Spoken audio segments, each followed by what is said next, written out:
Namhlanje sila KwaDukuza eShakaville sizobambisana nama-partners ethu, Old Mutual Foundation as well as Imvula Foundation. Sinikela ngezinto eziyinsiza kulesi sikhathi esibi esikusona njengamanje.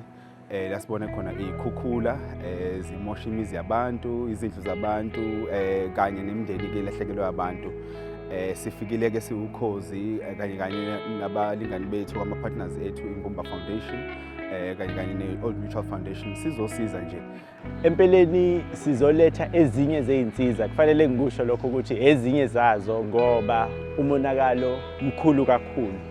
So esikuphethe lana silethe ama-food parcels, siphethe oblankets, siphethe namanzi. Kodwa okukhulukazi okuyikhona mhlambe njengamanje okwenzakalayo lapha etendeni, silethe abeluleki bengqondo.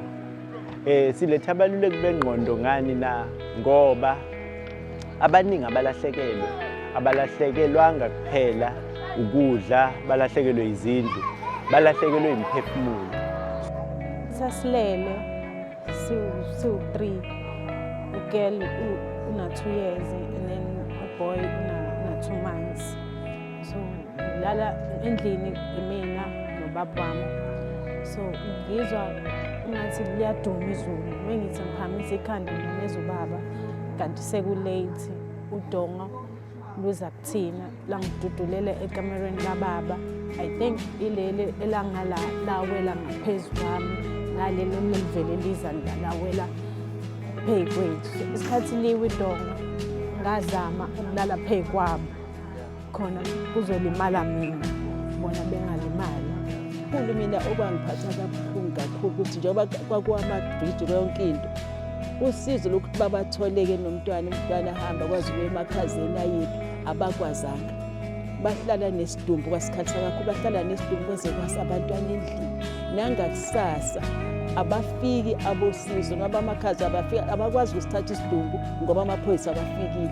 Indaba esizwe lana la Ukhozi FM kuyasijabulisa kona lo ukuthi masikhuluma izinto ezifana lezi sibone namanje nisakhuluma ngayo, niyakhuluma ikakhulukazi ngezinto ezinithusile nizwe isho la abalaleli. Ngijabulisa ukuthi nje siwumndeni okuthinta bona kuthinta nani. Sifilela nethimba loKhozi sibaningi esizobheka kukhona abazosiza nathi ke ngamaphiko oKhozi la sike safika khona nje kuba khona abaqhamuka bethi hayibo ngiyanizwa nikhuluma nodwa nikhuluma nathi. Siyabonga kakhulu isimo seyihlekelele hayi ikhukhula bakithi ziva nezathi nje cha. Engifisa ukucela kwena mlaleli Ukhozi FM, yebo isaga sithi intandane ethu makhotha ngonina kodwa ngithi kule game ayikhothwe nombani okhona ngoba isimo mase sinje siwe sesifuna ukuthi ubuntu uqhubeke kukhuphuke ngempela. Niyangazela usazi ngakhuluma shoni langa ngiyabonga.